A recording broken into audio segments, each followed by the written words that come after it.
Bula Vinaka, welcome to my final episode of Let Me Pod You with Andhy Blake. I am Andhy Blake, obviously, and today is our final episode for season 1. And I am with a very special guest, the CEO of Lifeline Fiji, Jeremaia Merekula, who will be talking about the services that Lifeline Fiji offers, as well as sharing some important and very helpful information about Lifeline Fiji, the awareness of suicide, anti-suicide, and mental health in general. And we also get to talk about some of my personal experiences and share advice to all our viewers.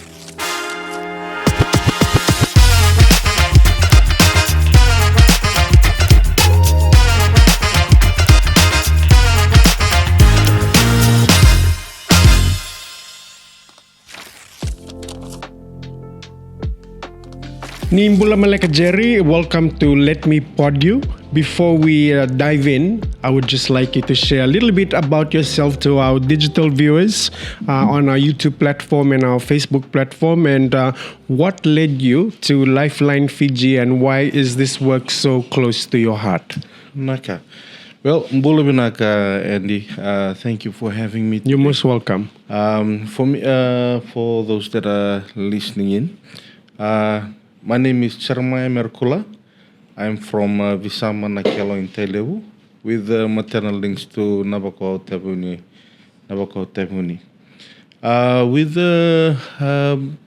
Well, it's a long story. Yeah. Really. Lifeline Fiji. Lifeline Fiji, what dragged me to work with Lifeline Fiji is that I've lost loved ones to suicide. Right. And this being something that has been something that, I don't really like to talk about, has been something that has been, eating me inside for a long time. But Lifeline Fiji has been an outlet for me personally to come and, talk about the things that I've gone through. Right. Not only as a person, but having friends and families around me. And to everyone that is listening in, Lifeline Fiji is a national charity organization, and it runs a 24-hour support line on suicide prevention and mental health. And the number is 1543. So if you're having your phone, if you're trying to think of a number, all you have to think of is one life. And tap on one life on your phone, you got 1543. And that's the number that Lifeline uses. Interesting. And yes, it has been a journey. And thank you for this invitation. It allows us to come in and have that conversation about what of course. a lot of Fijians go through, and especially as us males, just like bottling things up. Yeah, we just to let the viewers know, I first met Jerry after seeing a promotional video by Melania Tora, the Miss Hibiscus 2024, and so I reached out to her and I said I had no idea that this organization existed, Lifeline Fiji. So I was like interested in finding out more about the organization. So I made an appointment. I came and see you, and then I shared us the story of like my mental health struggles and how I survived 4 attempted suicides. And so like when you were telling me some of the statistics and the stories back at in the office of Lifeline Fiji, like I was like, this, you need to tell your story. You need to tell the viewers and just. Yeah. This is the perfect platform just to really showcase like what Lifeline is and sort of like really like spotlight that we have this type of service available in Fiji. And like what you said earlier, like it's always the males, I feel, that always bottle their emotions and don't really like look to getting like support and help. Yeah. I have people, I have like just speaking on that issue alone, like I've had like some of my close male friends who've suffered, like crisis or traumatic experiences, and they would never reach out for like any emergency help or counseling. Definitely, and I believe it's something that even me, even before working with Lifeline, I went for support. Right. I went for support and got lured into this work in helping people. Yeah. And one of the things that I've seen is that when Lifeline started off its support line in 2015-16, majority of the callers that came in were males. Wow. And it was like around 80% of the calls. And one of the things that that we saw is that, okay, why are males calling? Because we know males, we like to bottle our feelings up. Yeah. But one of the things that we've seen is that a lot of us, we want to have that outlet. But at the same time, we want to keep our masculinity. We don't want everyone to sing us, like as a weak person in society. Yeah. So the support line is like an outlet for everyone just to share their, whatever they're going through. Yeah. But anonymous. They're anonymous. Eh? And they don't feel judged. They don't feel judged because the person at the phone line don't know about them. They don't know each other and they're just sharing. Yeah. After that, it's a no, you don't see each other. Yeah. So, and that is why people, a lot of males have been calling the line. And this doesn't, this does not degrade women. Women, we have a lot of support networks for women out there. And again, with women and with women and men, I believe for men, when we were just growing up, we just have this culture of iko natangane. You are a man. Iko mokokoa. Iko mongarabano mububali. You have to look after your family, and you can't show emotions. Yeah. And you can be weak. Yeah. And that has been with us, even though, whatever we go through, at the end of the day, we have to be a man. Wow. Interesting. You just, what you just said, just sort of like reminded me of a conversation that I had with a close relative who kind of like went through something traumatic, but then because of that whole expectation of family that, you have to be masculine, the masculine figure, you can't show any sign of weakness. You have to just deal with the issue and be masculine, be just, man up. Yeah. And so he was like really sort of like breaking inside. And so he sought help with a counselor, and and he now found himself back on the right track. That's really good to hear. Yeah. Because a lot of times as well, and there's a lot of stigma around this. Yes. And maybe it's just a Fijian thing. Yeah. We like to talk about people. Yeah. We like to degrade people, and when we're degrading people, it's like we are flourishing or we are up there. Yeah. But not knowing is that we are one. We are human first. Yeah. That person that is on the receiving end is also human and has also has feelings. Yeah. And something that we really need to take into consideration when we are talking about others. Huh? Yeah.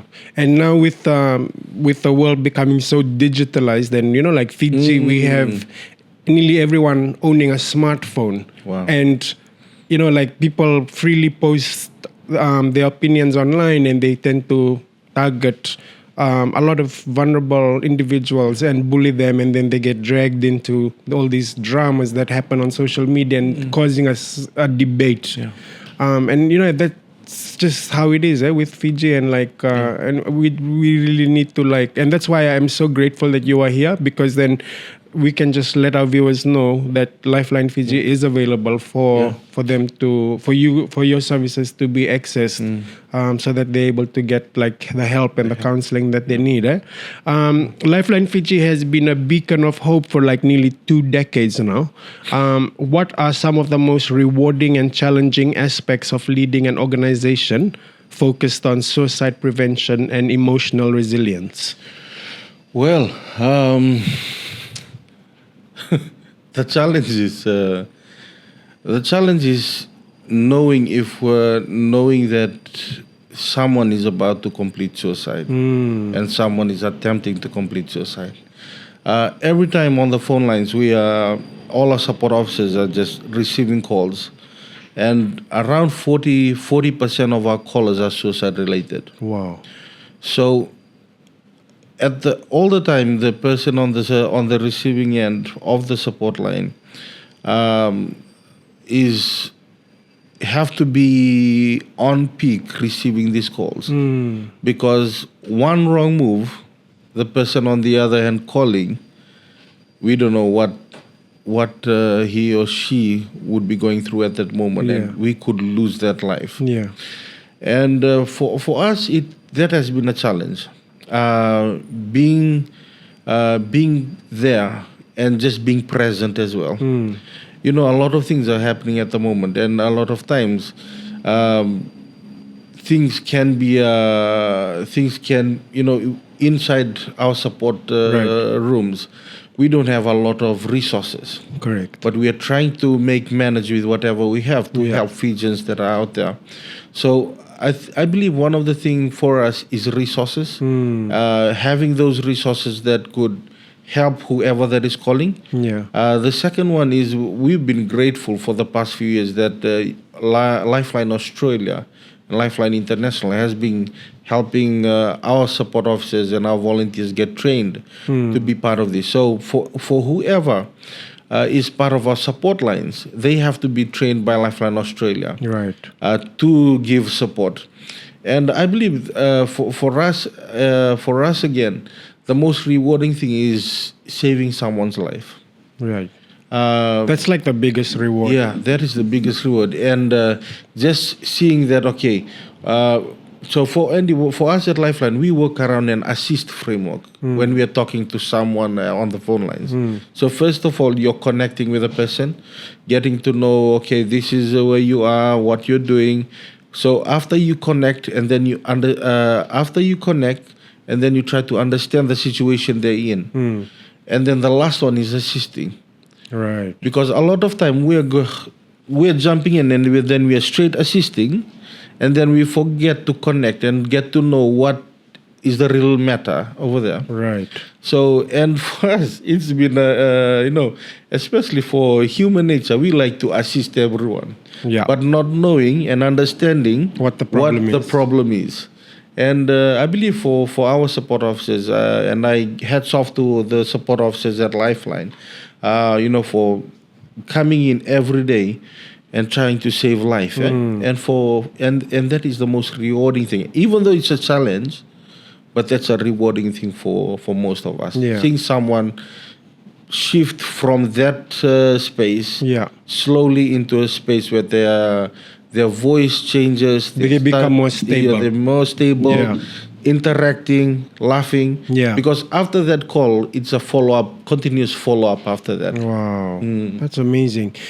I can actually relate to what you shared, because when I was talking to you, and I've also shared with the viewers in my first episode of how I battled mental health, and I still do. I'm still on medication. How I got diagnosed firstly with depression, and then my symptoms was later re-diagnosed as bipolar, and then in the time that I was going through depression, like I attempted suicide 4 times, and it was just, even though I had hundreds of friends around me, like I just felt so alone, and just needed just one person to talk to and just understand how I was feeling, and so it took me to reach. I went to the Hill Morton Mental Health Hospital in Christchurch, New Zealand, who did a brilliant job in looking after me. And here I'm sitting down. I think probably that was quite about 10, 15 years ago now. And it has been a journey, but I learn every day. Yeah, and every day is a journey. And just for that, it's not easy to share about all these things. Yes. And thank you for, allowing this space for us to come and converse. And, the past episodes, raising awareness on the importance of just reaching out. And because mental health has been a stigma, counseling has been a stigma in Fiji, a lot of times people, it's hard for people just to come out and share about whatever they're going through. And I commend you. Thank you for very much. allowing this space and raising much awareness on this.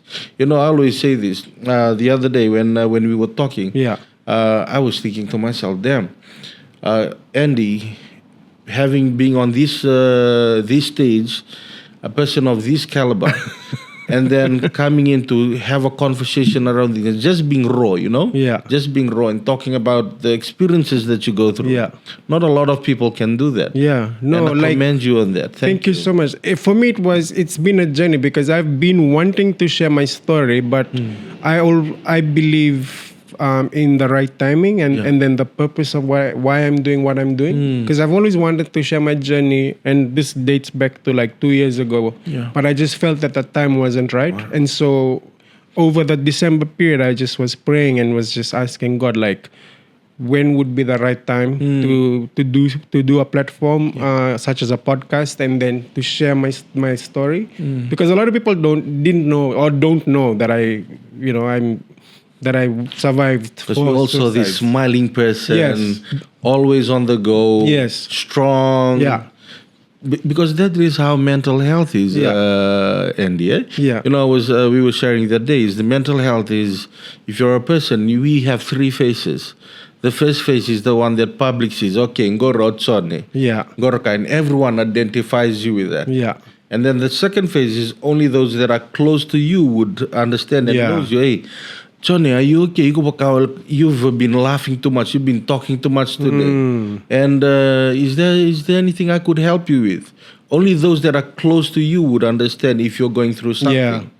And then there's third phase that no one knows what you go through. Yep. Everyone sees this is you, but at really inside, we always say this, your best of friend doesn't know what you go Yeah, through. so true. If you have a partner or a wife, they don't know what you're going through. Yeah. Your kids doesn't know what you go through. That is when you go home, you close the door, only the four corners of your wall, the ceiling, and God knows. Yeah. And a lot of time people struggle with that. Yeah. And sorry for being so long on No, the topic. we but have all the time in the world. But one of the things that I would like to bring out from your point was that you attempted 4 times. Yeah. And this is why people try to attempt suicide, because suicide is a cry for help. Yeah. Because a lot of time people don't understand what they go through or Yeah. don't see them. So if you're watching today and if you're, we just want to let you know that we see you Absolutely. and we hear you. Yeah. So if you need someone to talk to, there are help available and Yeah. services available that you can call on. Yeah. Suicide in Fiji is an alarming It thing. is. I've been seeing Yeah. the statistics lately, and it's been increasing. It is increasing. Every 36 hours, a Fijian attempts to complete that's suicide. so true. I In was Fiji- reading that. I think the day before yesterday, and I felt alarmed. Like every 36 hours, that a Fijian was attempting suicide. Suicide, and I'm like, maybe this is why I'm doing this platform at this time. Yeah. Because this is to Definitely. counter and bring out something, like a message that is so powerful. Yeah. Because when I was attempting suicide, like, people think that you just wake up one morning and want to commit suicide. No, for my experience, my personal experience, like, I was always going through the emotional pain of like the depression at the time, and people would say, how does depression feel? And I say, I really don't know how to explain what depression feels like, but I always compared it to, like, when you lose someone close, like a parent, and you're mourning them, that pain, you multiply that by 10. And A lot. that is what depression feels Yeah. like coming down to, like, my experience, like, when I was, like, really really in, like, the darkest of going through depression, my darkest time, the simple things like brushing my teeth and even tying my shoelaces, I couldn't even do. Yeah. Because I was just I wasn't even thinking straight. And so the only way that I could see myself being free and happy was suicide, and just attempted it 4 times. But thankfully, God had other plans for my life, and here I am today, being able to talk about that whole experience. And help everyone that is listening in as well. Yes. In Fiji, our youngest is 7 years old. Wow. And that is alarming, because if you have a family, it's time that you sit down your family and start talking to them. We don't know what each kids are going through at school, wherever they are with peers, whatever they're listening to, whatever they're seeing. But it's important to have family time. Bring back family time, because it's something that we really need to advocate on. Yep. Okay? And this year alone, Andy, we have 14 cases of suicide already, just from January to February. Wow.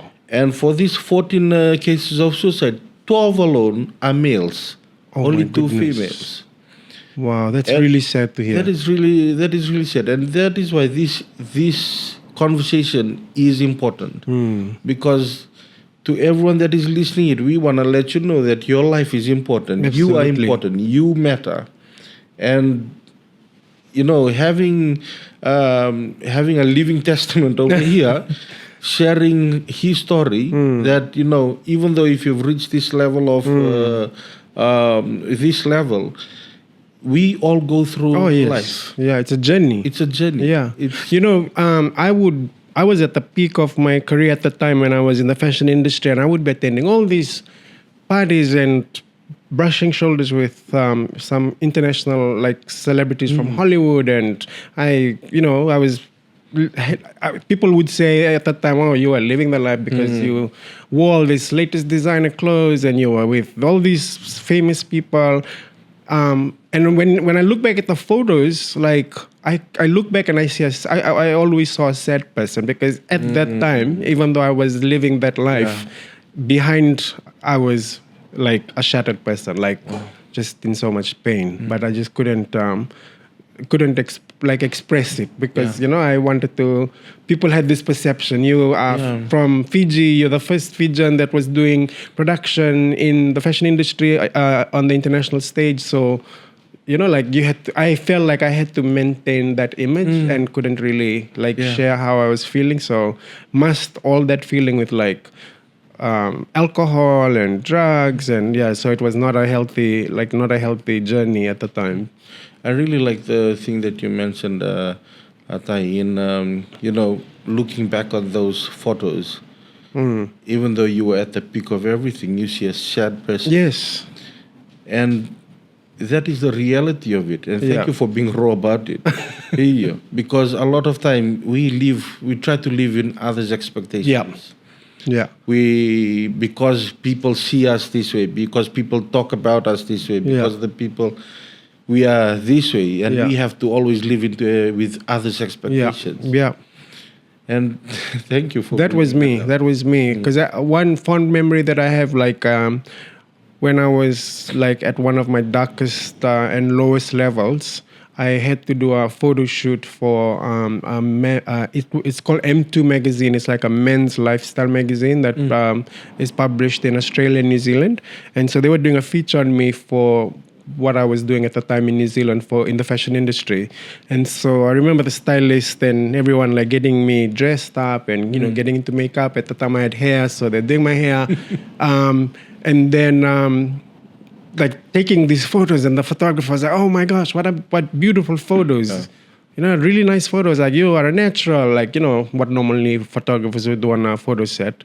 And then when I got the photos, I was like, "Oh wow, they are beautiful photos." And then when I look back at them now, and I'm like, man, that was the day that I was just I had lost everything. I was just wanting to die that day. They did not know that the person that they were filming or shooting on set was just contemplating suicide in my head. Yeah. It was really, So I see all these photos from my past, and it reminds me of all those thoughts, and look back at where, look to where I am now. And Thai, apologies for doing this, because it something that a lot of people would identify that are watching. Yeah. And what is one of your messages you would tell them if they're going through this alone? Yeah. And on that space, and then there's a lot just happening, and they're putting up a brave face. What is something that you would advise them? For me, what I did, I will only give advice to what I did that worked for me, was when I was going through my journey with depression, I was really far from God. And it was in my darkest moment when I had no other choices. This was when I was at Hillmorton Mental Health Hospital. And my only option to becoming sort of normal and not feeling the emotional pain of what I was suffering from was electroconvulsive therapy. Wow. And so when I was sitting on the bed after I had done all my medical screening at the Princess Margaret Hospital, before getting the therapy. And that's because that's when they put like electricity through you just to erase like all the painful memories. It was when I decided that I was going to reach out to God. And so I sat on that bed and then I said, Lord, if you are real, you're going to show me a sign that my life is going to be okay. Yeah. And so I just felt this peace that I've never felt before in that dark period of my life. And then it made me realize, like, if we as, like, for me personally, like having mental health, and this is something that I've learned like up until now, and I started learning this by just following like sermons from Pastor Joyce Myers and Pastor Joel Osteen.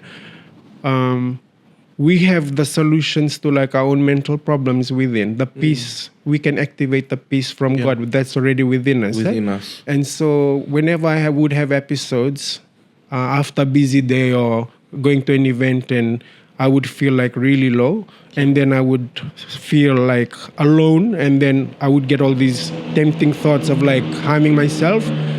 What I do, which I would recommend to viewers, is I would start murmuring loudly like little things that I'm grateful for. Wow. And so I'll be like, I'm so grateful for the mango tree that's outside my porch because it gives me the wind, the breeze in the afternoon. I'm so grateful for my 4 dogs because I love my dogs. I'm so grateful for my cup of juice. I'm so grateful for the compound that my house is built on. So I'm grateful. I'm always showing gratitude to the small things. Yeah. And then I play worship music. And then immediately my mind and those thoughts just like really disappear. And that's what I learned from watching the sermons of Pastor Joel Osteen and Pastor Joyce Myers, is that we already have the peace and the presence of God within us. We just need to activate it. We don't need to like ask God for peace. It's already within us. We just need to just start show like gratitude and listening to worship music. Awesome. And it's just that simple thing. And then then I started implementing that into whenever I would feel low. Yeah. And then I would just snap out of it. And just my mind would shift. Yeah. Yeah. And the important thing is to be positive and being grateful as well. Yes. Because a lot of time, one of the 2 things that you say is being positive and being grateful. Because a lot of times we forget about things that we have to be grateful for. Yeah. And always be positive, because a lot of things that are happening around us, our mind is always on the negative, worrying and everything. And just listening to that and to all our viewers, this is not a movie. It's real life. It's real, eh? Yes. Because a lot of us, we watch movies, okay? Electronic no, these are real things that are happening. Yeah, and that could have happened to me because they did tell me that one of the side effects was memory loss. Yeah. After I had gotten the ECT, because I did get opportunity to see other patients that had received that therapy. And I feel sad for them, but then I was really grateful now that I had listened to the voice of God in that mental health hospital, the ward that I was in, because I was in like in one of the sections of the hospital which was very like high risk cases, because I had like pretty much attempted suicide and I was found hanging, and so they took me to that ward to isolate me. So one of the things is self-care. Self-care is you treating yourself and things like that. And the other thing is soul care. And soul care is knowing who is your source. Yes. And a lot of time we have we got self-care, but the thing is, a lot of time when we're doing self-care, we're still drained out. Yep. But knowing who is your source, who is giving you life, and thank you for bringing that out, because a lot of us that are sitting here listening in, we have forgotten who is the person that gives us strength. That's right. And that is soul care, knowing that source, and knowing who keeps you going, who gives you the breath of life. Yeah. And that's a powerful testimony. Thank you. And one thing I've always learned, and I apply to myself now, and which I'll share with our viewers, is that the first thing that we normally do as humans, like human instinct, is like whenever we encounter a problem or we feel low, we'll pick up the phone and Yeah. call our friends or speak to somebody that we trust. Yeah. One thing that I learned, and again, this is through Pastor Joyce Myers, she said, she's always taught in her sermon, she said, instead of going to the phone, go to the throne. And so I've applied that to me. Yeah. So now, instead, whenever I encounter an issue, I won't pick up the phone. Yeah. I'll just get on my knees and pray. Or if I'm in public, I'll just start praying in my mind. And I'll instantly feel that peace and just that wisdom and knowledge to be able to make different choices. Wow. That's powerful. Thank you.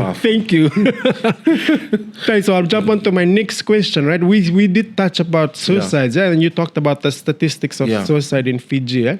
So, which is very heartbreaking, like losing over 100 lives every year and seeing attempts like we just mentioned every 36 hours. Like from your experience, what are the biggest factors contributing to this crisis? Well, at the phone lines, we receive a lot of calls. For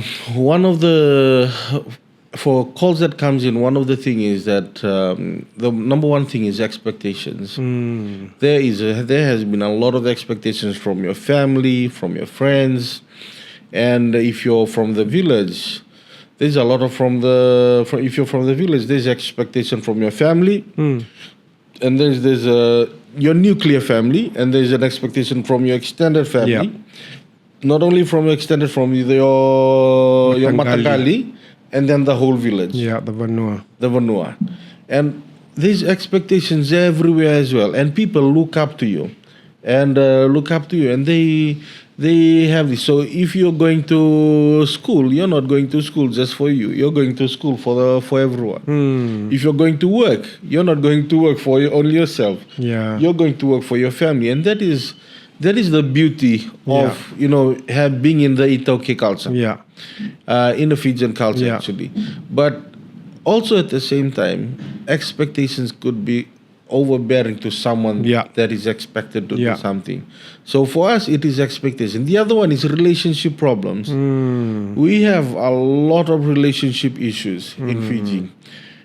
Boyfriends and girlfriends from school growing up, relationship problems between those who are in a relationship and not married yet, divorce things where the wife or the husband is planning for a divorce. So relationship issues cuts through. And the third one is financial constraints. Wow. A lot of us are struggling financially. And we can for us Fijians, we are just tamatalo Vinaka. Yes. And we like love to give. When we give, even if we have nothing, we still give. Yeah. And it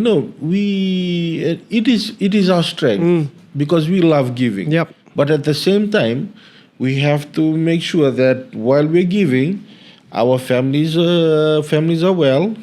Those around us, you have enough yourself before you give.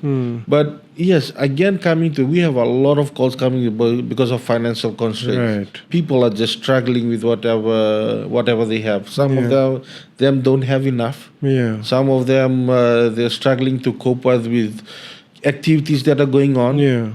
And some of them they're just not married yet, but they have responsibilities to take care of their families. Wow. And it cuts through in every stages. Yeah. And that is the top three things that I would like to come and raise awareness on as well. Yeah. Expectations. A lot of us, like you mentioned earlier on, being the first Fijian and then doing all those things and showing up briefings, and there's expectations, and we can in Fiji we sing you like that. Yeah. Kongo rekana kai tailevu. Push Tailevu. Push Tailevu. And we don't want, especially if you're from Tailevu, I'm from Tailevu, when we're up there and people are proud of us, we are there rapping our province proudly. Yeah. So, and no one wants to see you, Yeah. So, expectations. So, if you're a parent raising kids, expectations. A lot of us, we are we are pushing our kids away just because we have expectations from them. So please sit down and have talanoa with them. Yeah. Also with relationships.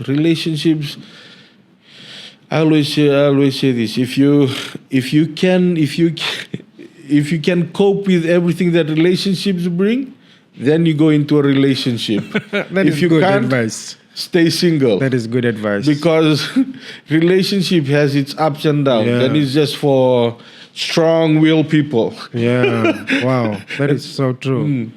Yeah, Some of us, even when we're married, so the tamatas are saying awat, yeah? Yeah, just want to be single.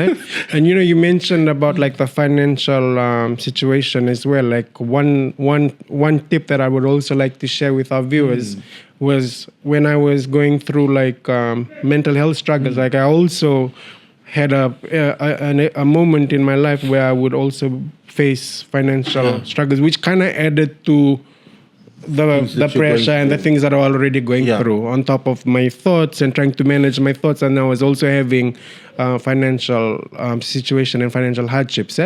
And then again, like what we talked about, the expectations of looking this way and talking this way and being seen at this event.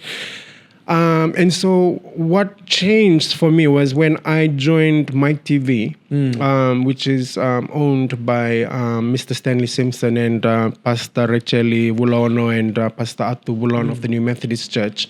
And just being witness to the New Methodist Church and how they operated as a church and just their passion and people and just like, their willingness to serve. And it kind of like got me intrigued, and I was very interested, and I was working with some of the youths and some of the members of the church, and then I would always watch their 10:30 service on Sundays on My TV and on the digital platform, which is called God of Our Nation.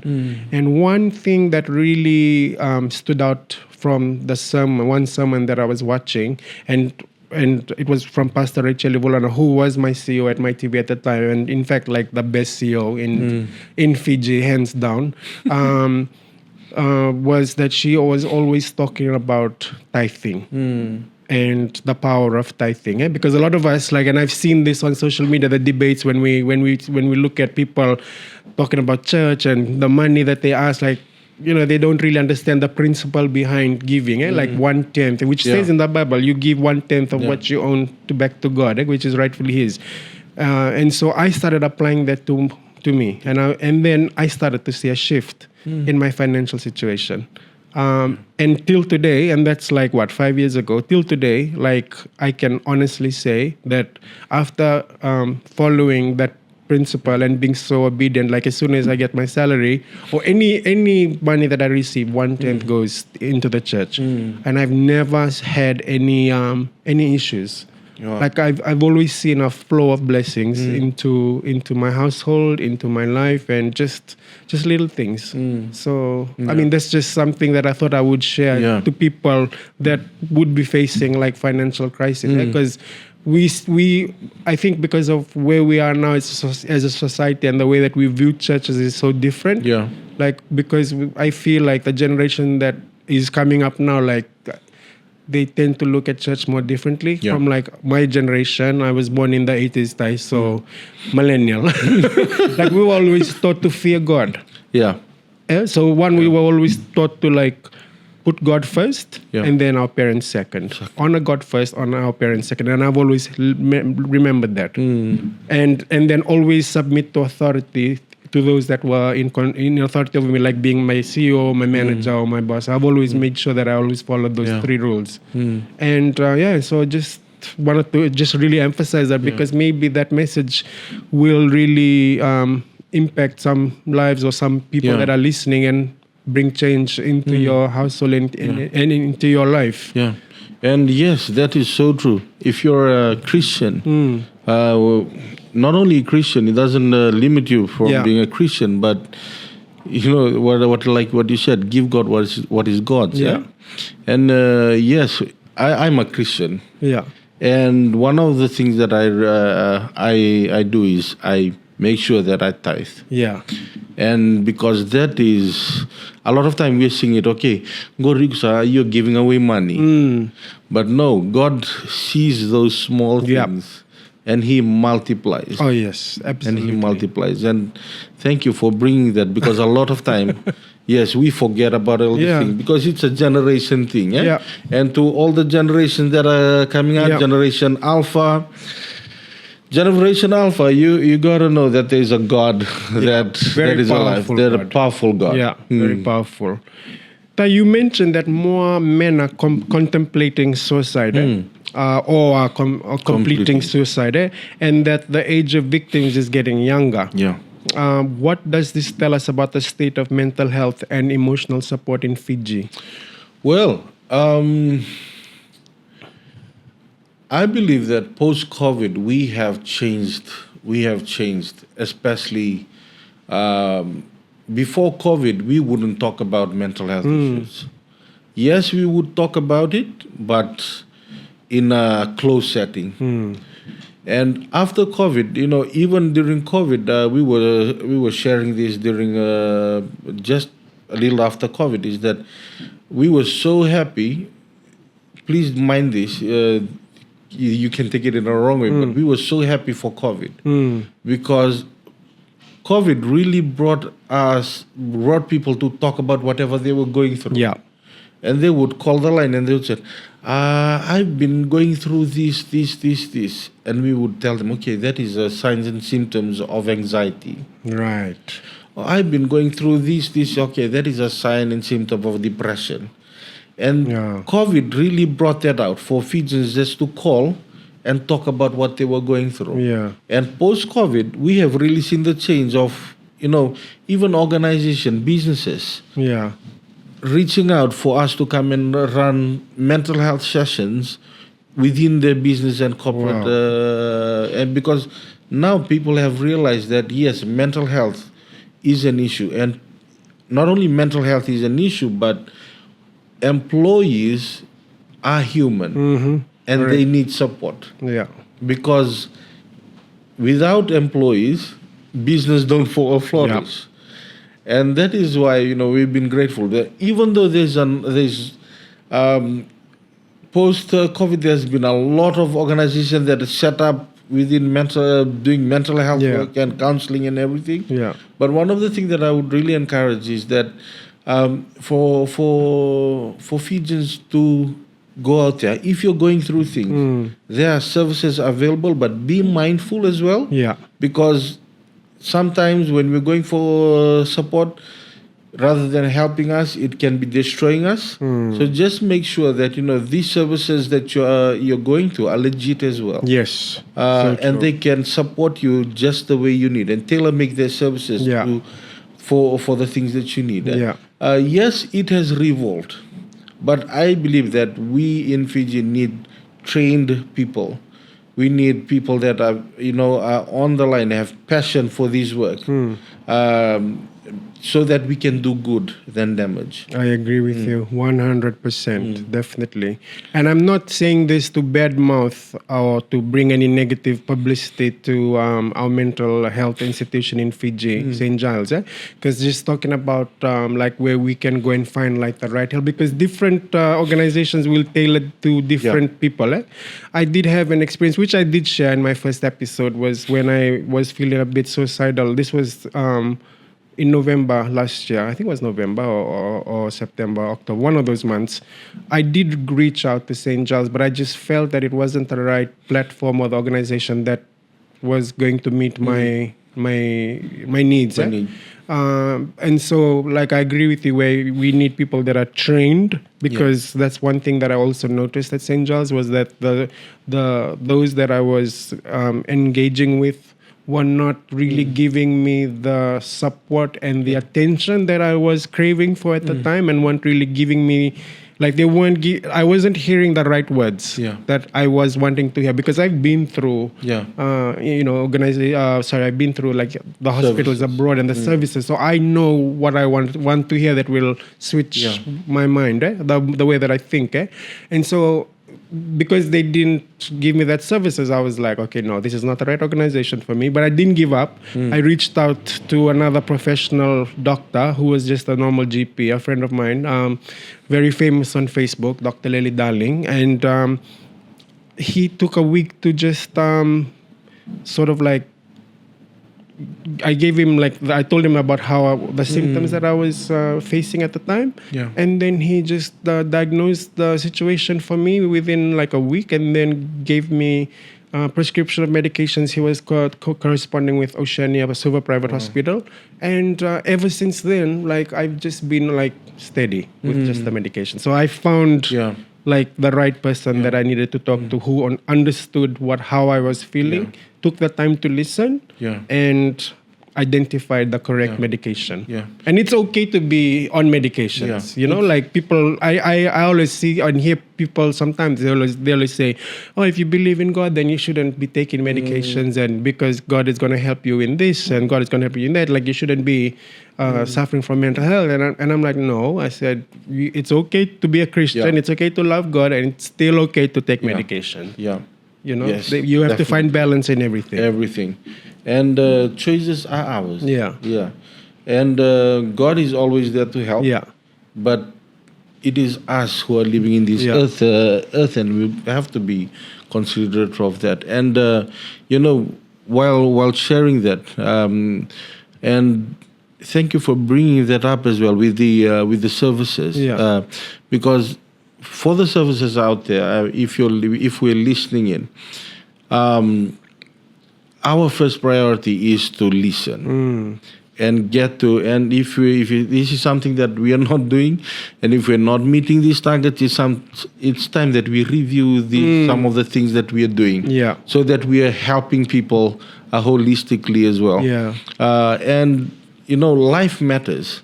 And if me as a service provider, if I'm not doing my job, then I'm losing face in whatever places that I am in.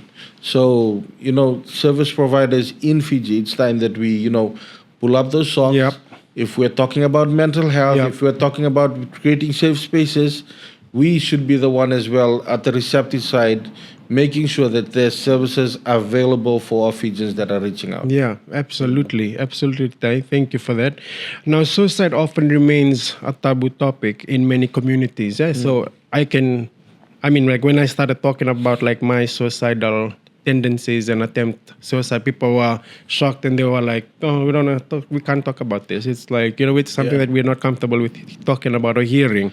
So like, how can we break that stigma and create a safe space for open conversation? Tai, I believe I shared this from the beginning, is that we should start advocating back on family time. These conversations should start from home. We should start having this conversation at our breakfast table.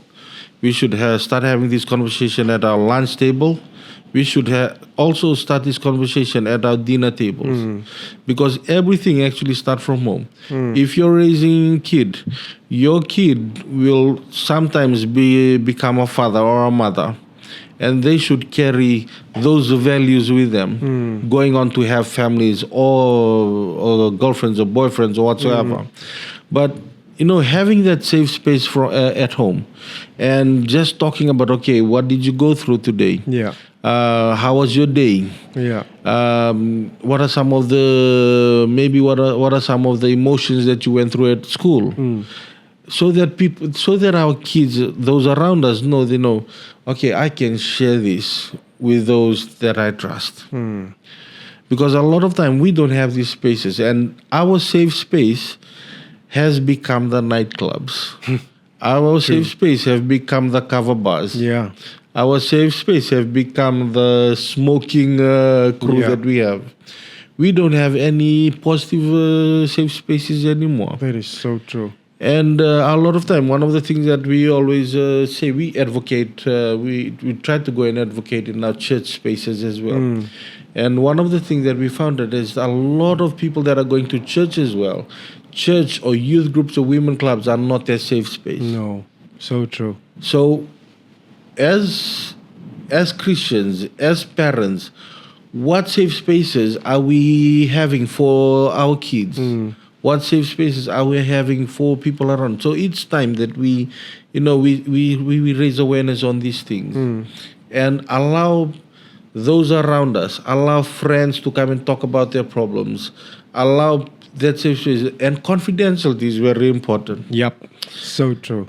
That's a huge thing that people find it very difficult. Especially, I've noticed here in Fiji, like confidentiality, because not once, but like sometimes you tell somebody like something, and then you have a The whole dispute, village and the whole then Fiji the whole knows. of Fiji knows it's on Facebook. Coconut wireless. Yeah.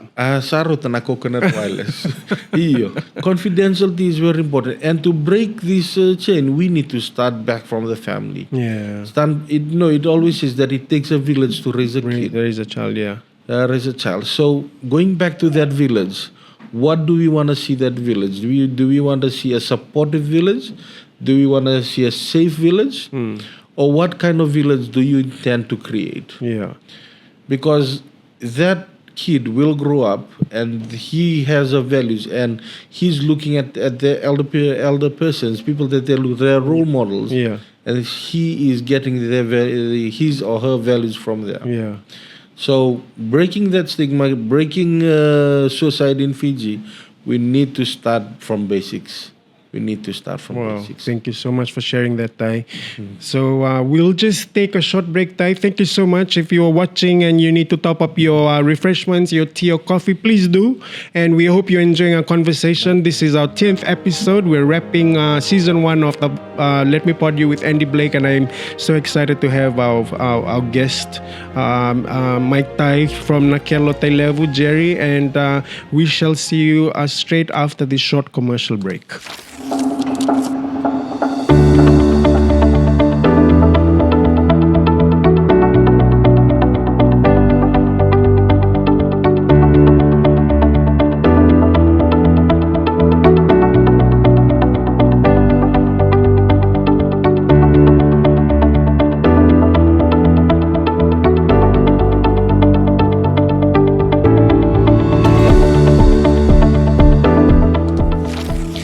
So Lifeline Fiji provides a 24/7 toll-free crisis helpline, which we shared in the first segment. Can you share any powerful stories, anonymized of course, of how just one call has made a difference in someone's life? Well, thank you. Yes, I believe this happened last year or 2 years ago.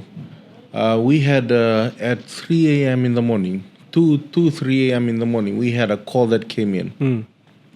Call that came in, and this was answered by one of our support workers. Yeah. And this was a mother with a 6-month-old baby and a 15. Both, one is 1 year 15 month, one is 6 month, and they're at the road at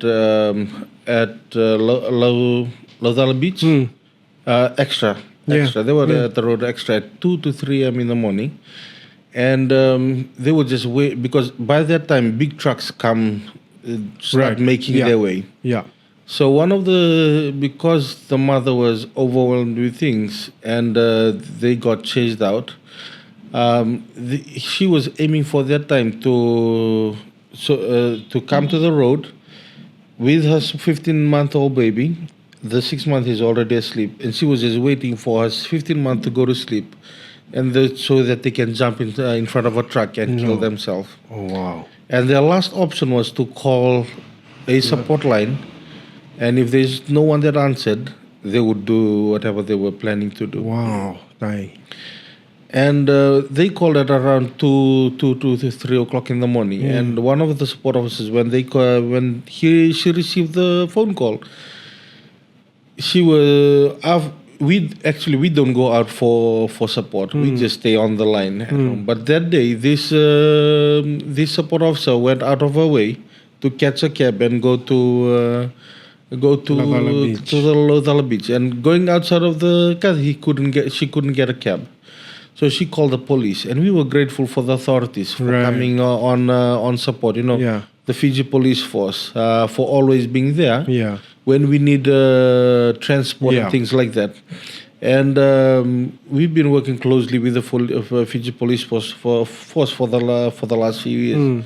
So these support officers went to Lodala Beach, had that one-to-one session, and luckily she was just on time. Wow. She brought her to safety, both her kids to safety, and currently the mom. Okay, this happened 2 years ago, 2023. Yeah.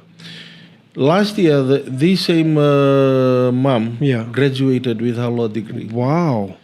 And it's been good seeing her coming often to the office and giving back with whatever she has. That's amazing. To the community. Yeah. Wow. So just from what you shared really shows me like the really valuable need to have such an NGO organization such as Lifeline in the community, and for people that are watching and listening, like, you know, like if you feel or think of or you know anyone that are suffering, like Lifeline Fiji, this is why we're having this conversation today, just to highlight the services. And that is just one of the most powerful stories from just one of the many thousands that of lives that you would have helped. Yes. So wow, so that's so great to hear, and like to the mom and to the family, like if you're watching this episode, like congratulations on your your law graduation and the degree that you're getting, and just all the best in your future. And I know that by watching this, you'll also feel empowered just by hearing what we're talking about, and she will know that she's not alone. There's so many of us that have survived what she was contemplating. So man, so that story really touched my heart. So the organization doesn't just focus on crisis response, but also on prevention. Yes. Can you talk about the community outreach programs and how they build resilience? Yes. So one of the things that we have seen is that we can't do this on our own, and we need the support of the community on this. And for that, we've been working with provincial councils. Right.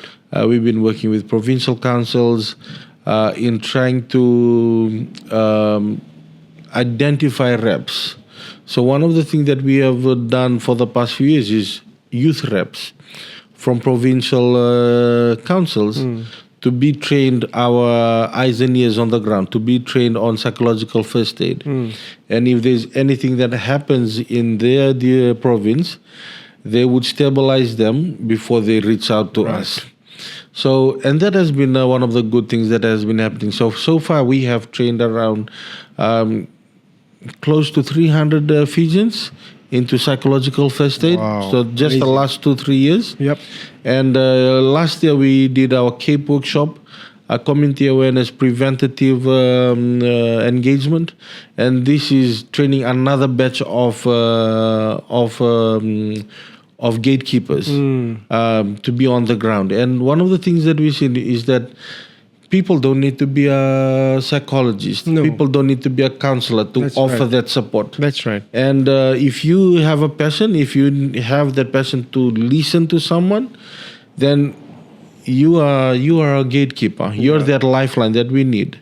And that is something that we've been doing. And in provinces and also advisory councils, we're also going into villages, raising awareness. A lot of time we are reactive into things, but it's like what you said, people don't know about Lifeline. But that's why we are going into communities. We're going into churches to raise awareness of what mental health is. Not what Lifeline is, but basically what mental health is, and what life that life matters. And if you're going through things, Lifeline is here for that support. Wow. And I'm just very grateful and that you accepted my invitation to be on the podcast, and very honored that I'm able to give you a platform to be able to let all our Fijians know that we do have an organization such as Lifeline that caters to the needs of those that care, that need help and support. And if you just need to talk about problems and life crisis in general, now you know that we have Lifeline here in Fiji. Yes. Your team of crisis intervention workers and volunteers play such a crucial role. How do you ensure they have the emotional support that they need while helping others in distress? So, on a fortnightly and monthly basis, Yeah. we on a fortnightly basis we have a group supervision on our own. So basically, everyone that are on the support line has to go through a debrief every day Right. before finishing the day. And not only that, we have a monthly support supervision with Lifeline Australia. And everyone has to pick what was one of the challenge calls that they would get in a month and talk about it in a group, and they would try to pitch in ideas and things like that. So for all the support officers, we go through a fortnightly support session as a group. Yeah. And then we have a outer body that is Lifeline Australia that does a monthly review for all the support staff, making sure, because these things can be draining time. Yeah. Of course. Even listening Absolutely. to one is draining itself. And Yeah. imagine listening to 3, 4, 5 calls, 10 calls Yeah. a day. Yeah. That is too draining. So we are so grateful that Lifeline Australia steps in to have that for us. And we are also grateful to have our board members. Our board members has been really helpful in making sure that the support staff are taken care of. Wow, that's really good.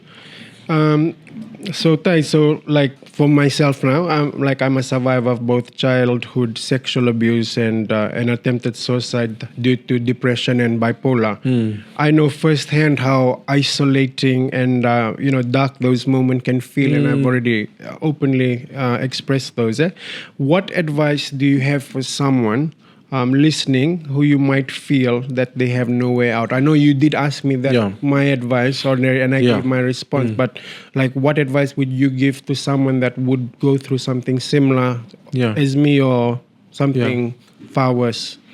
Well, one of the things that I would say is that don't bottle it up. Find that trusted person that you can reach out to. Talk about it. I know that it's not easy. It's not easy because a lot of time being young and all of the things that you're coming into your mind, if I say this, what is the response from it? Yeah. Find that trusted someone and start, because you don't want to be a victim to that thing that you're going through. Yeah. And a lot of time, because we bottle it up, we become a victim just to that thought of it. And don't be a victim to that, because you have the support that you need. And if that person doesn't trust you, find another person that trusts you. And if that person doesn't trust you, again, there are services available that you can reach out to, but reach out for help. Yes. One of the things that we usually talk about is that the signs and symptoms of a person that goes through trauma is pleasing people. We like to please people. We like to, okay, I'm a yes person. Wow. Iyo That's kita ngana kakede. That is so interesting. And don't be a people pleaser. Learn to say no. And a lot of time we want to, because the reason why we are saying yes because someone has hurt us and have said no. And maybe have done something. That's why we are trying to do everything that we can to patch that up and fill that void. But one of the things that I want to tell you, if you're listening in, learn to say no and start reaching out for help. And if you haven't found anyone else, and if you haven't found anyone, pray for it. Pray for it. Because you have to find that power from your source that you'll be able to share about these things. Wow, Ty, that's such powerful advice. I can already relate to part of the advice that you've shared. So thank you for sharing that. So many survivors struggle with guilt or shame after an attempt. For my experience, I didn't feel any shame or guilt after I attempted suicide. But some do. Yeah. What support system exists for people after they survive an attempt, and how can they rebuild their emotional strength?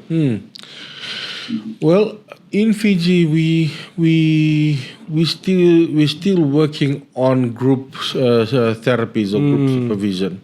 At the Lifeline, that is something that we have started. Yeah. But the thing is, not a lot of people come to it. So, but one of the things that we've always tried to do is that put it out there that this is happening. Yeah. But even though that is going, I would like to encourage, people that your circle of friends is make sure that you keep a circle of friends that Uplift you uplift and you positive. positively. Yeah. Because a lot of times we have a circle of friends that likes to laugh at things, Yeah. talk about things, Yeah. nonsense things that doesn't help you grow. Yeah. And you need to have a circle of friends that encourage you and motivate you every Yeah. time, and that is the best therapy that we can get.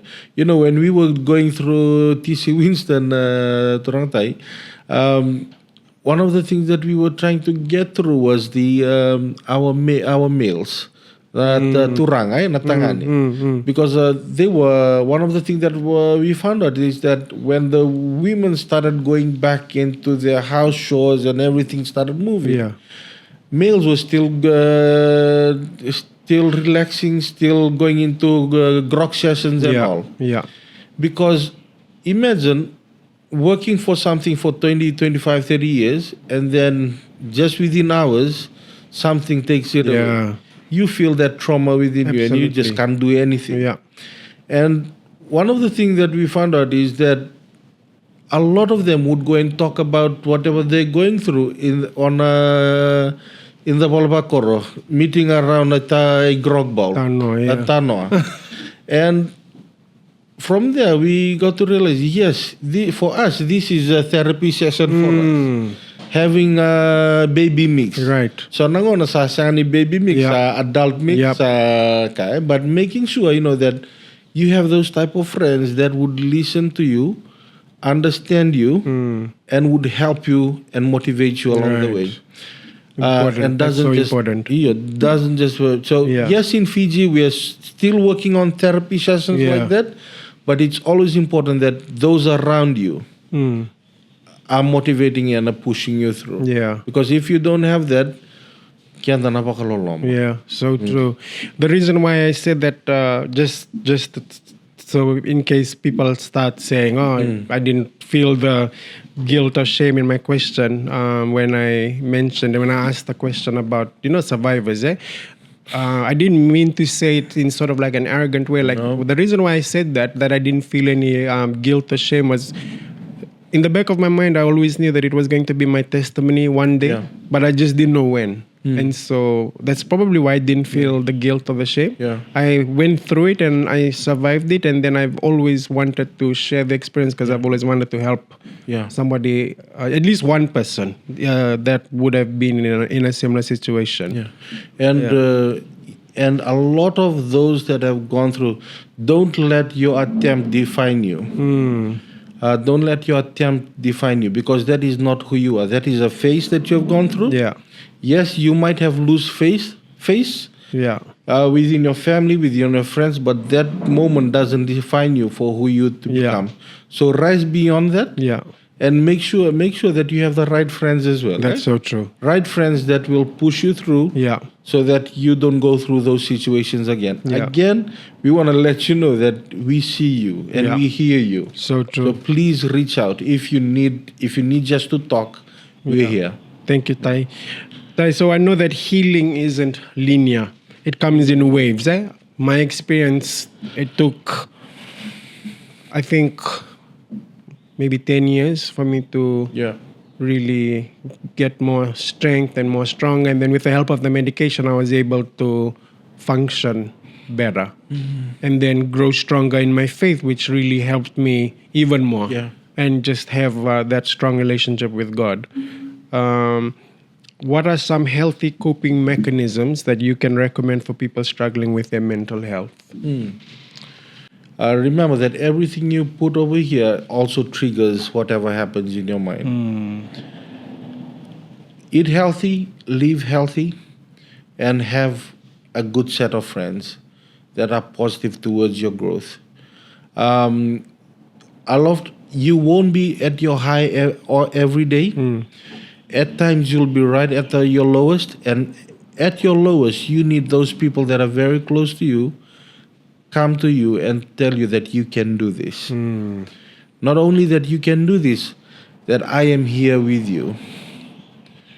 Yeah. I'm not going to pull you up, but I'm gonna sit here with you until you go through that phase alone. Yeah. A lot of time we wanna rush through things. Yeah. Wakukotiko, Yeah. kenda tu bango. Yeah.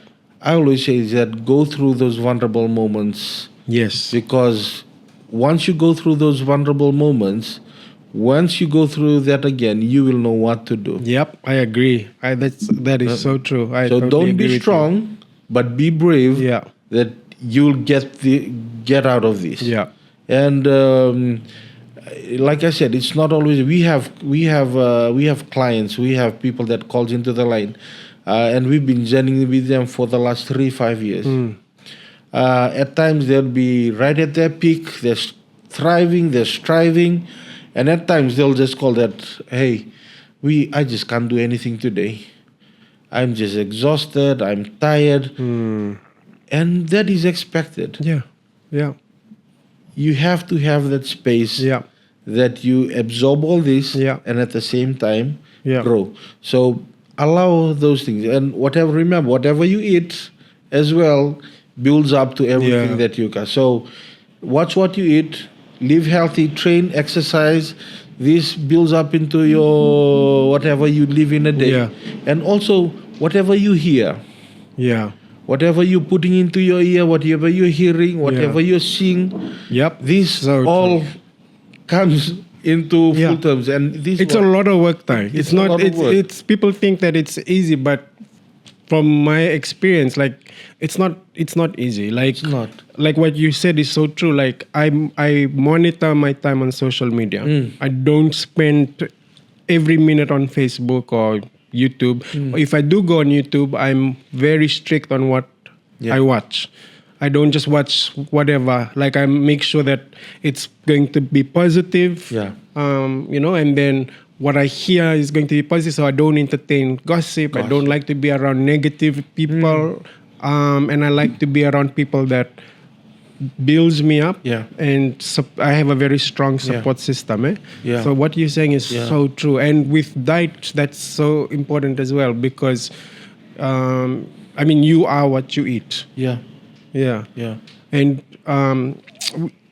during the series, one of our guests that I also interviewed, who's also from Tailevu, Manas Dauna he owns Wild Boar Fiji, which makes like these herbal juices. And so I met him over a year ago, and he introduced me to his product, which is the Warusi juice, which is what I used when I was growing up. Like I used to remember my great grandparents used to always talk about the Warusi and how they used to keep it in the traditional sackcloths in those days and then let it drip. And then they collect it and then drink it. So he introduced me to that, and then once I started drinking that, I noticed a shift. As well in like the food that I was eating, like it really changed my appetite. I was sleeping more better and just felt pretty much physically healthy. Yeah. So I just mentioned that because I want to like plug his product, but like I'm just saying like maybe plug sometimes plug his product. We're from Tailevu. Yes, going by the bottle of Warusi at the section B inside the nursery market store. Look for Manas and Dauna Kamkama. Yeah. No, but the reason why I talked about this because sometimes I think with the way that Fiji is evolving, we tend to forget that our ancestors didn't rely on processed food. Like they relied on the sea and what was in the plantations. Yes. Maybe that's something that we also need to look at and consider. Yes. Go back to our plantations and go back to the sea. Because it's in abundance right around us. Yes. Yeah. And we have a lot of land as well. Yeah. We can plant with our foods and all. Yeah. And live healthy as well. So yes, definitely, it's not every day is not you're not on a high. No. No. But at times you have to expect that you're reaching rock bottom. Yeah. And I have days like that. Like there's some days, to be honest, there's some days that I just don't want to get out of bed. And I don't beat myself up about it. I allow myself, because my cousin, Cookie, famous musician Cookie, he always tells me, you're human. You're allowed to feel emotions. Yeah. Because sometimes I'm like, no, I'm not gonna feel this emotion today. I'm gonna, go against it. Well, it's okay. Yeah. Nope, you're human. Relax. Yeah. So then I'll just take the day and just spend the day doing nothing, watching YouTube documentaries or just hanging out with my dogs. And that's really good. Yeah. Knowing people around you that support you and understand whatever you're going through. Yeah. We have a lot of people that doesn't know what we go through, and even though how much we explain to them, it doesn't get into their head. Okay, Yeah. this person needs his space. Yeah. And to everyone that is around there, if it's always good to ask, are you okay? Yeah. Reach out to someone, let that person know that you care. And I always say this a lot. A lot of time when things happen, and then we go on Facebook or social media and just write up a whole essay. paragraph, Yeah. essay, but Feeling emotional and all these emotional. sort of emojis. if you know that someone is struggling, if you know that someone, just reach out to the person and let them know that if you want to talk to someone, I am here. Yeah. And let me know that we can go out for a coffee, Yeah. go out for a rambu drink, Yeah. whatsoever. Yeah. Yeah. But just letting you know that I'm here if you need someone to talk to. Yeah. A lot of us, we're going through this alone, and we don't have, even our best of friends won't ask us if we want to talk. But just letting just encouraging a best friend out there, just encouraging a mother, just encouraging a father as well, and just encouraging whoever you are at whatever spaces that you're in. You're a lifeline. Absolutely. You're a lifeline to someone, and just reach out to that person, that loved one, and tell them, hey, let's go out for a coffee. Let's go out for lunch. Let's talk. Yeah. And don't wait for things to happen. Yeah. And reach out. Yeah. Be that positive someone. Be Yeah. that lifeline to that Yeah. someone. Thank you. Great advice, Ty. With that very wise advice, we're going to take our short commercial break. We're going to hear from one of our sponsors. And if you need to fill up your cups of coffee, your tea, or sprint to the Nasori market and buy your warusi, this is your opportunity. And we shall see you straight after our commercial break. Take your phone with you, just in don't want to miss this segment. Naka.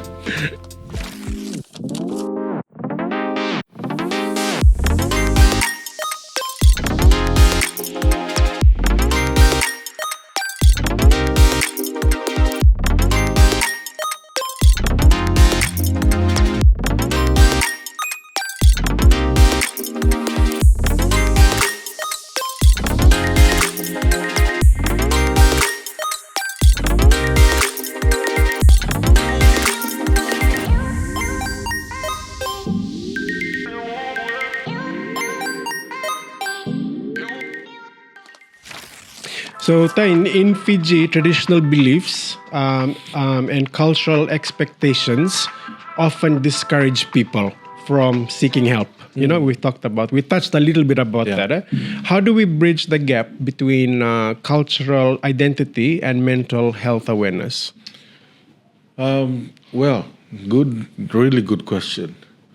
A lot of times when things happen like this, for us in the village, we will say, you can go na curse. There's something that their forefathers did. That's why it's like that with them now. Right. Mental health issues have been found that it is genetics. Yeah. It came up from forefathers coming up. Yeah. But one of the things that we also have to put in the forefront of this is that it is not the person's fault. It is no one's fault. Everyone is born special in their own ways. And a lot of times these things happen. These things happen along the way, and genetically, has been researched that sometimes it can be passed down into generation. But that doesn't stop us from being that supportive network. Yeah. It doesn't stop us from being that it doesn't stop us from being caring. One of the things that we have seen is that a lot of time when people are born different, they are treated differently as well. And just to bring out a story is that one of the villages that we went to, because this kid was born differently, he has become like a family servant. Wow. If someone has to run to the store 10 times today, it is this kid.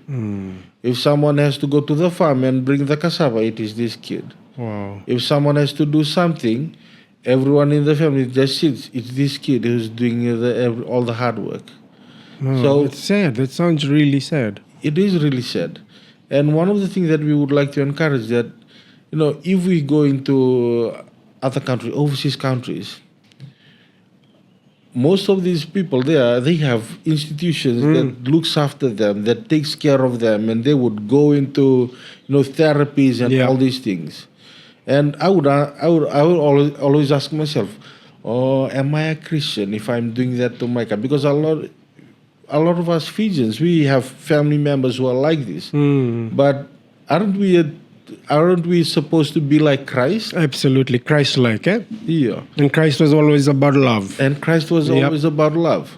And, breaking those barriers. Please, if you're listening in, if you have families who are struggling mentally, yes, they have their faces. But know that it is not your job to judge them. Absolutely. 100% correct. And it is not your job as well to demean or devalue them. Yeah.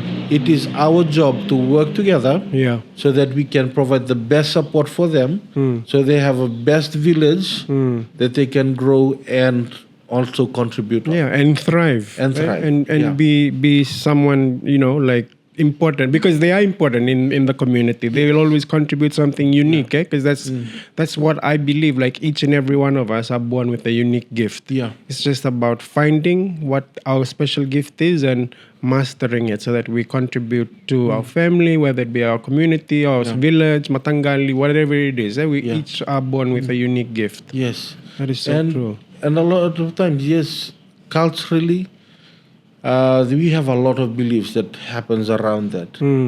But one of the things that I always say this, culture, tradition, everything aside, we are human first. Yes. And that is the place that we have to be serving from. Yeah. Knowing that he is a human and I'm a human and I have all the things to take care of that person. And if I don't have it, there's someone else out there that is willing to help. But don't ever look down on that someone that is going through a mental health crisis or anything that is opposite from whatever you're expecting. Right. Thank you, Tai. Wise words. I don't expect anything less, especially you are from the province of Vakalevu, which I always say is the #1 province in the country. So, Tai, what role do families, schools, and workplaces play in suicide prevention? Like, what are some practices or practical things people can do to support a loved one? I think you already touched on some of the main points, eh? Yeah. And organization, companies, businesses work on those policies. Work on those policies that your employees matters. Whatever they go through matters. If they need rest, some overseas countries, they have mental health rest as well. When they go through things, they have their leaves, mental health leaves. Right. We should encourage that as well. Yeah. We should encourage that people are allowed to take mental health leave. Just as long as that employees don't abuse it. Yes, just as long as employees don't abuse it, because employees, we have to we can't go a mile when we're given a need. And at the same time, one of the very important thing is that wherever you are, schools, I'm so grateful that the schools are coming on board into allowing people, kids with that are living with mental health issues yeah. being incorporated into the school system That sounds and amazing. journeying with them. Yeah. And I would really look into for schools out there.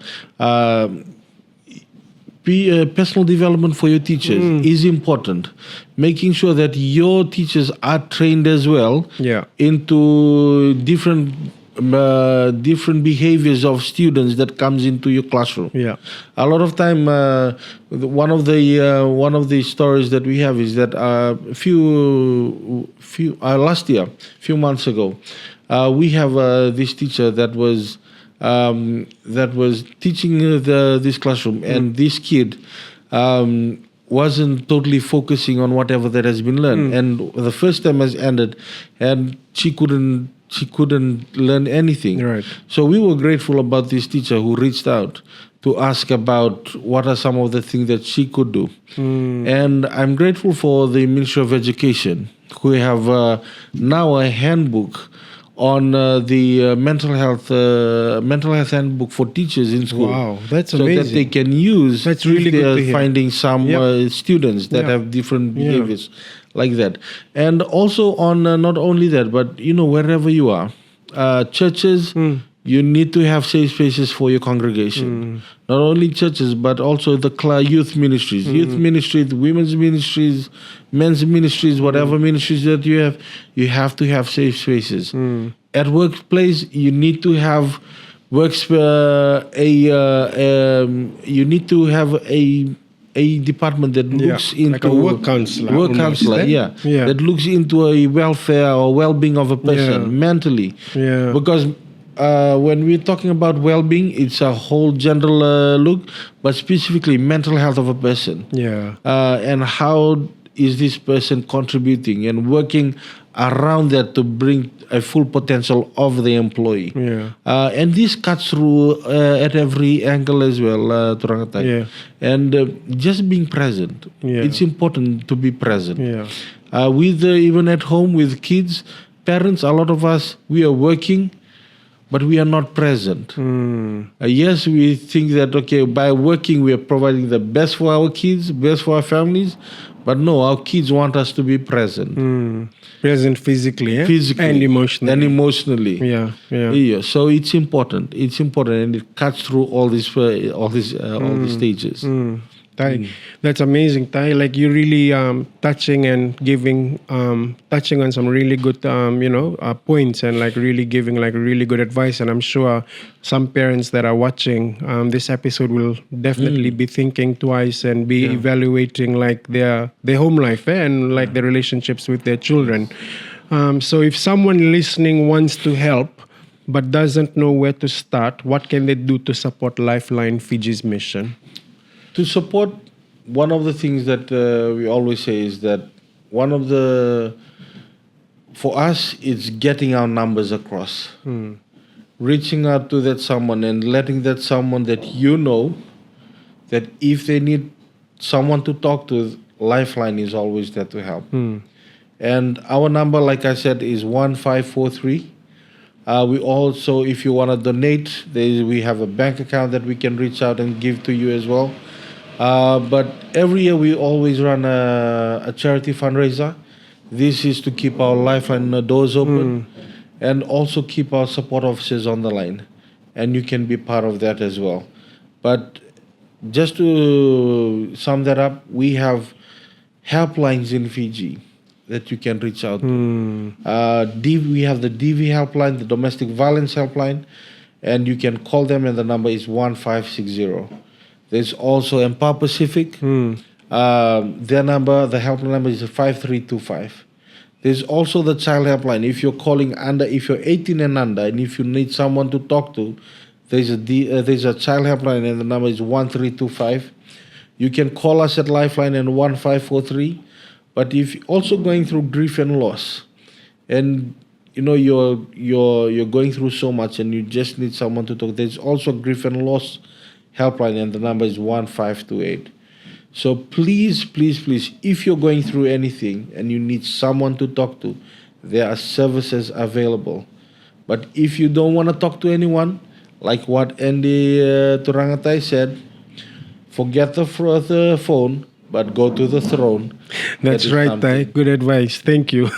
Go to the throne. Go to the throne instead of going to the phone. Tai, so I guess like for our corporate agencies that are out there that, have big funding and just private business sectors, businessmen that might be watching this podcast, it will be also great. Not that we are asking you, but if you feel in your heart that, you want to bless Lifeline and support them, then you can always contact my Tai Jerry at Lifeline Fiji and have that discussion with him privately. And it'll be great just to see and just to create more awareness of the organization that you have, and so that the services is widely known, because I think it's definitely making a change in Fiji, which is need to really make it sort of like be sort of like a brand or a service that everybody knows that this is the number that I can always call and I can always feel safe. So that's really great. So so please do call Lifeline if you want to support Lifeline. And I mean, I'm just like a testament of surviving. There's so many other thousands here in Fiji, and through the hard work of Lifeline Fiji and their amazing team of counselors and support workers. So so please, please, please support them. If you are a corporate organization or a private business, I'm encouraging you to support Lifeline Fiji, including our government, our Fiji government. Tai, finally, what's your vision for an emotionally resilient and suicide-free Fiji? What gives you hope? What gives me hope? I always have this phrase. The greatest thing that you can offer the world is the best of you. And one of the things that I've seen is that young people reaching out, young people taking the stand, and young people just coming out to, being that support for someone. And please don't be lesser than that. We are in a world that is always evolving. And in Fijian, we always say that sambata may naloloma. But please, as in Itoke, as a Fijian, let's pull up our socks and let's see a Fijian that, maybe we can't end a suicide, but lessen the number to suicide as we go. And be that support person and be that lifeline to someone. Vinaka. Vakalevu, Tai. Tai, so that wraps up our episode today. And for our viewers that have been following this podcast, let me pod you with Andhy Blake. That wraps up season 1. And I saved my best guest for the last episode.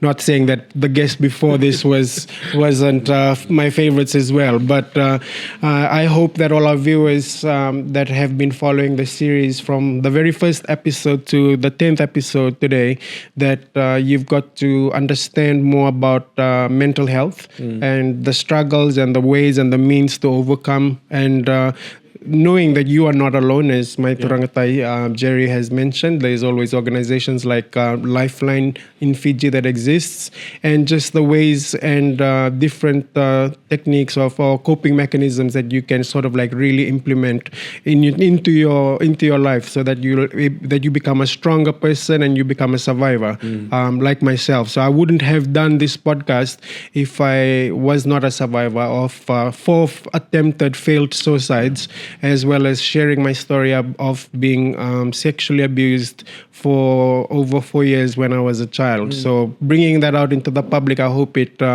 really creates conversation, and it opens up people's eyes and gives people more courage and bravery, so that they can break the stigma and come forward and talk about the story, so that they can receive healing and and encourage and build a community where we all support each other, and make Fiji a unique country which we were once known for back when I was growing up. It was Fiji, the way the world should be. Right, yeah.